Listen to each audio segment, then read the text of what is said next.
Clean Getaway, chapters 17 and 18. Best day ever.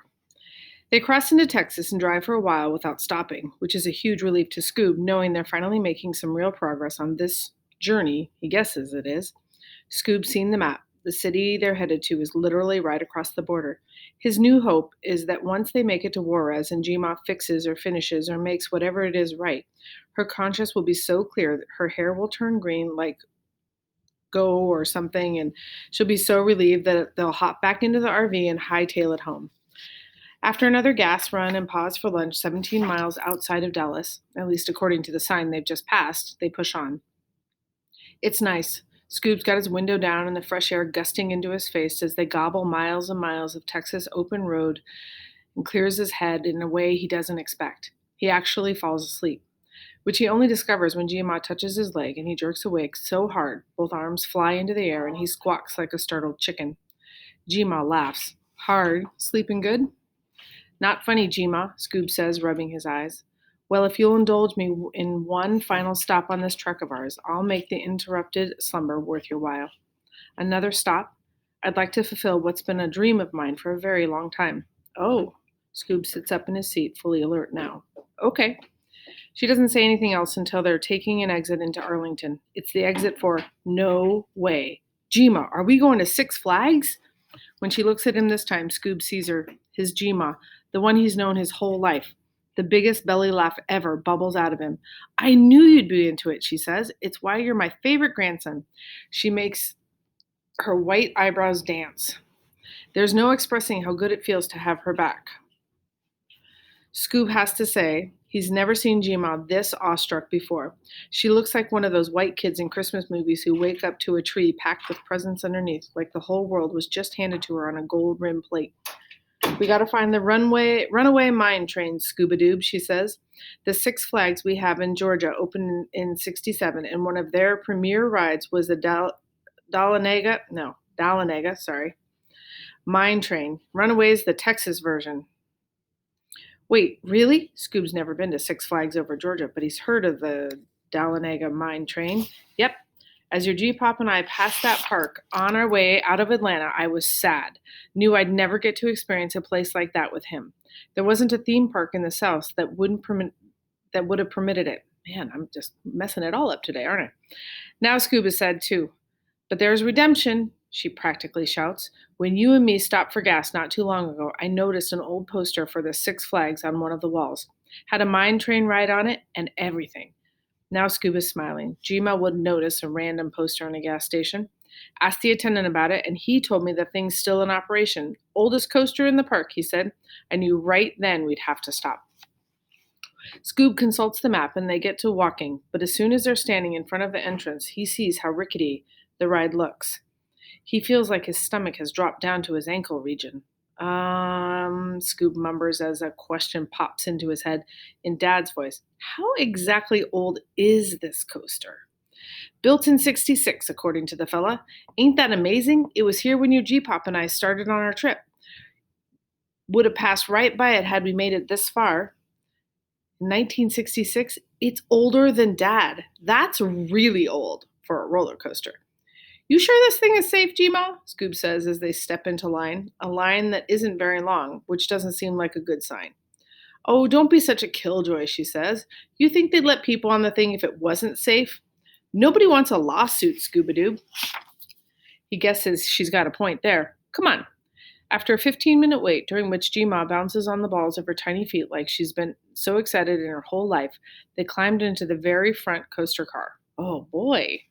Despite the fact that the thing squawks and groans like it's complaining about having a bad back the moment Scoob and Gma sit down. And the initial takeoff is so jerky that Scoob feels like his lunch is about to reappear in his trousers. Once they're fully in motion, the ride winds up being pretty fun. He's sure it's partially due to Gma's whoops and wheeze and squeals of glee from beside him, but by the time they get off, he's feeling pretty exhilarated. Let's find a bigger one, Gma shouts, her poof of white hair standing up all over her head like she stuck a butter knife in a toaster. Scoob did that once. He doesn't recommend it. A bigger what? A coaster! And she throws her hands in the air. So they do.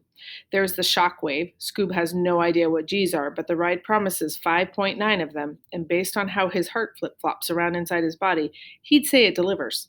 And then the Joker, a strange one for sure. They spend more time upside down than right side up. The Titan's massive drop makes Scoob feel like his brain got left back on the top of the metal hill. And on and on. When he and G-Ma step up to the Superman, Tower of Power, what they've decided will be their final ride, Scoob's eyebrows shoot up to his hairline. He has to tilt his head back as far as it'll go to see the top of the thing. And the whole experience winds up being way worse than he expects. He's pretty sure his lungs stay on the ground as they shoot 32 stories into the air, and he definitely dies for a few seconds during the drop. But once their feet are back on the ground, he hugs Jima so tight she yelps, "Don't break me, kiddo!" He lets go and looks her right in the eye. "Jima?" "Yes?" "Thank you." "What for?" He hugs her again, "For making this the best day ever." Chapter 18. Caught red-handed. Within 15 minutes of getting back on the road, exhaustion drops into Scoob with so much weight that the thought of even lifting his arms seems outlandish. Another dad word. Guy's taking over Scoob's brain. He vaguely remembers G-Ma saying, "Kiddo, I think we might have to park it for the night." Though how and when he winds up in his bunk, freshly showered it seems, for the night, he's not sure.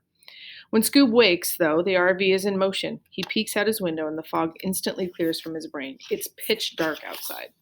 "G-Ma," he says, not alert enough to get a lid on his panic. "Go back to sleep, kiddo." "What time is it? Why are we driving at night?" "Sleep, child. Don't you worry about all that." "But aren't you tired, G-Ma?" I'm fine. Grabbed a few of those 5-hour energy things when I checked us out of the campground. Go to sleep now. That's an order." So he does.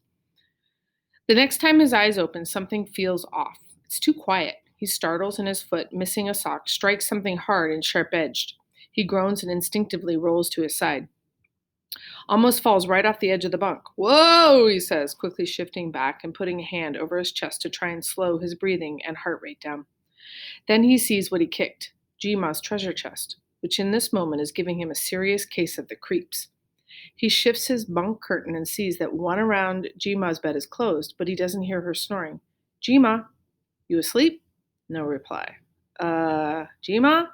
Still nothing, which he hopes doesn't mean. He gulps and climbs down. When he pulls the very edge of her curtain back, he almost passes out from relief. The bed is perfectly made and perfectly empty. But where the heck is she? And, almost more importantly, where are they? Still in Texas?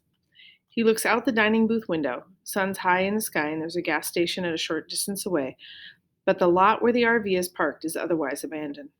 "Where'd you go, G-Ma?" In the barely visible reflection from the window glass, Scoob notices a white rectangle on the fridge beneath the Six Flags Over Texas magnet G-Ma bought and whips around. It's got his name on it in that loopy scrawl of G-Ma's. There are places where the edges of letters go jagged or flat, and even a place where she was pressing down so hard she poked a hole in the paper. Strange. He pulls it off. "My beloved William, welcome to Abilene, Texas. I ran out for some fresh air and to find us a new map. Failed to grab one during our last gas stop, and according to my old map, this is the last decent-sized city we'll pass through for a while. I left the generator on, and there's cereal in the cabinet and food in the fridge if you're hungry. TV remote is in the top drawer below the cooktop. Love, G-Ma Ruby Jean." Scoob returns the note to the table and stares at the vast concrete wasteland surrounding the RV and sighs. After 3 bowls of corn pops, 2 smoked turkey and manchego sandwiches, gotta love that fancy grandma cheese, and a bathroom break that required half a can of air freshener, and 3 open windows, G-Ma still hasn't returned. So he takes her other sort of suggestion and turns on the TV. The antenna only picks up 4 channels. One is religious, if the cowboy-looking guy hopping around a purple carpeted stage and adding "ah" to every third word of what he's saying isn't any indication. And I said, "The good Lord, ah, he's among us, ah." Then there's a channel entirely in Spanish playing what is surely a sappy soap opera. The final 2 appear to be local channels. There's a television judge on one, going off on some bad roommate who ran up a water bill too high, and the other is playing a show where 4 ladies are sitting around a table talking. He leaves it turned there and goes to his backpack for the road map. Circles some spots on the route and draw in some doodles, cowboy hat, roller coaster, giant tower of death, just for something to do.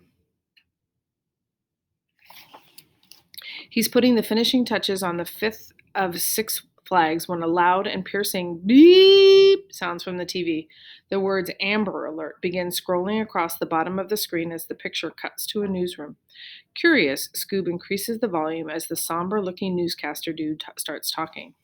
In breaking news, we interrupt your regularly scheduled programming with an emergency message. The City of Atlanta Police Department has issued a multi state Amber Alert for an 11-year-old boy last seen entering a recreational vehicle outside his home this past Friday. The boy is believed to be with Ruby Jean Lamar, his 76-year-old grandmother, who is currently under investigation in connection with a string of thefts involving jewelry stores in the Atlanta area. The boy's father said he last spoke to Ms. Lamar on Saturday and that while he had no direct contact with the boy, he has reason to believe his son is in Ms. Lamar's care. A cell phone formerly in Ms. Lamar's possession was located at a campground in Monroe, Louisiana, shortly before authorities received an anonymous tip from two gas station employees in Shreveport. Based on recent surveillance video from a Subway store just outside Dallas, Texas, Ms. Lamar is believed to be headed west across the Lone Star State with her grandson in tow. If not for the pictures that appeared on the screen, Scoob would have assumed there was a second Ruby Jean Lamar out in the world somewhere. But there's no denying the school photo Scoob took his past October and an image of Gma from a 4th of July barbecue last year, which he knows because he took the picture. If you have any information regarding the whereabouts of William Lamar and or Ruby Jean Lamar, please call the number on the screen below.